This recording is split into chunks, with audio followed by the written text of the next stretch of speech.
So we are now in the 100 Years' War, and we'll get to how we got there in just a sec. So basically, at the end of feudalism, we've talked about two big events.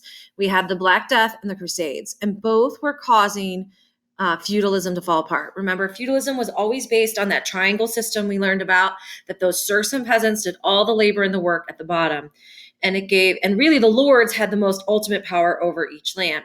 The kings were there and they would be served, but they weren't really on the day-to-day having any kind of power or information for those people and kind of control on a daily basis. But now with the Black Death, the serfs and peasants have been struck the hardest. They are no longer in a real big supply. So lords are having to pay them money to work on the farms, or they're going to other farms that will if their lord can't afford it. Or they were heading to cities where they could start working in these guilds we've been talking about and be able to learn a craft and get really good at it. And the guilds kind of acted as this middle government time period because we didn't really have kings in control yet of the cities. The manors had dissipated and the lords were losing power. So the guilds kind of acted as a little pseudo government for a while. And also with the Crusades, we had serfs and peasants again leaving for cities and to trade. Some of them went to fight. Knights went to fight, and all these people are leaving the manors unprotected. And lords were losing all this money funding the Crusades, sending people out for the church, and the kings were starting to take over control of these cities eventually, and even pushing out the guild system when more industries were growing. So all of a sudden now this feudal system that had always been very intricate with the triangle system of those levels was all getting dismantled with those serfs and peasants really leaving the middle and the lords losing that power.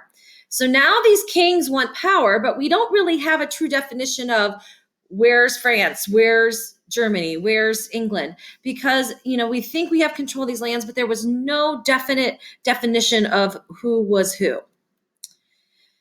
So when the king of France dies in 1328, there's no heirs to his throne. So the king of England wants to come in and take power. And the French are like, no way, they want their person in power.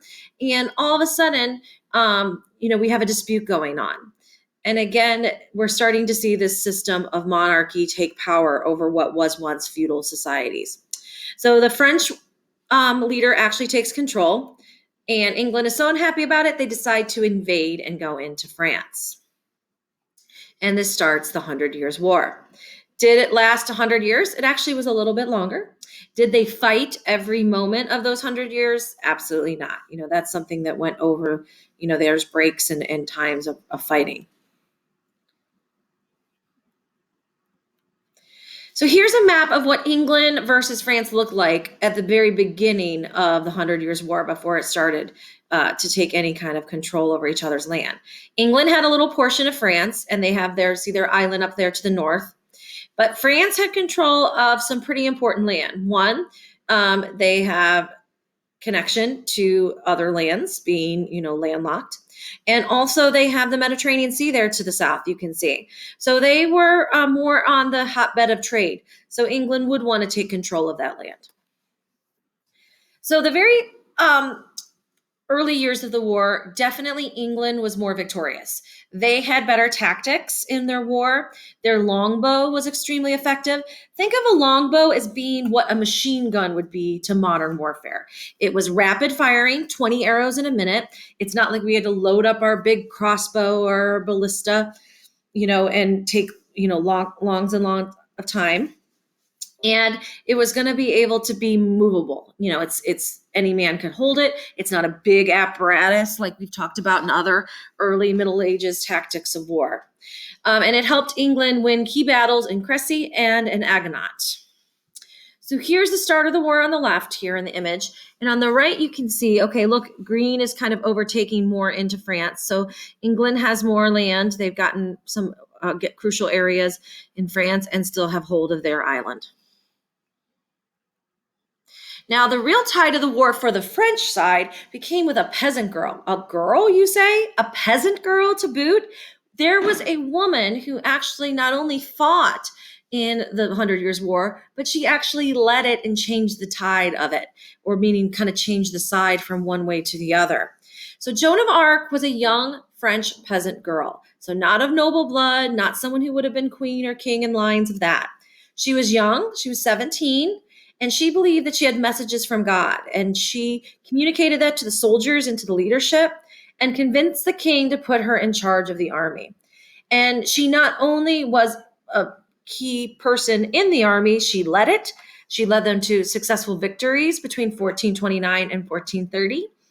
And she really was someone that the British were fearing her power. They feared her power so much that they wanted to capture her.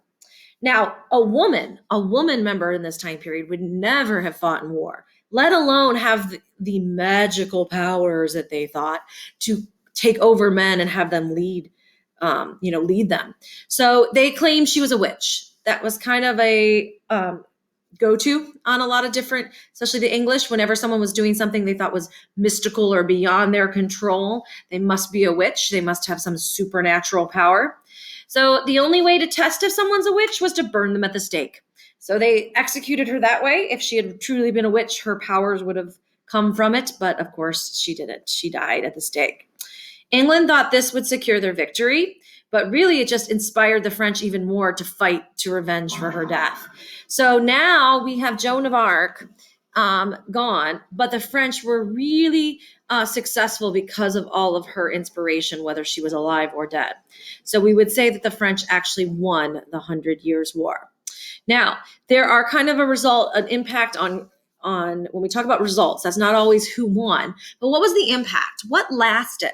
What changed things from this point on after these wars? So we've already lost the feudal system. Kings are coming back into power, but how is that power going to look? So yesterday you were learning about the Magna Carta, and that limited the king's power in England. And that was one of the big results also from the 100 Years' War. So before Joan of Arc, this is what the land looked like. And after Joan of Arc and French's victories, you can see that all of France is truly France and not controlled by England any longer. So the war changed both places. England now has limited the king's power. We saw that with the Magna Carta and also the implement of a parliament. What is a parliament? A parliament is a group of men who were put into position to help make decisions. And then the king would be the ultimate approval, but they would help with raising money for wars, and they would also be a governing force, just similar to our Congress in the United States. Now, the parliament's going to be mainly Lord-driven in early times, and later in England, it'll have two houses, one being the common people and one being the Lord. So in England, we actually saw the king's power declining, but having an organized government and a set place to be. Now, in France, the king's power is actually going to grow because they became more popular with all these nobles.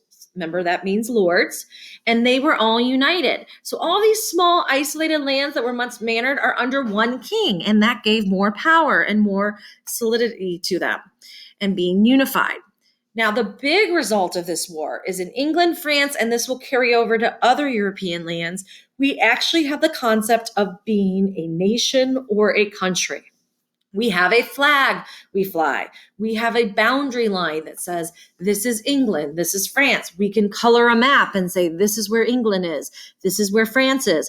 That wasn't really easy to do during feudalism because all the areas were kind of separated and controlled by mainly the lords, and the kings just oversaw.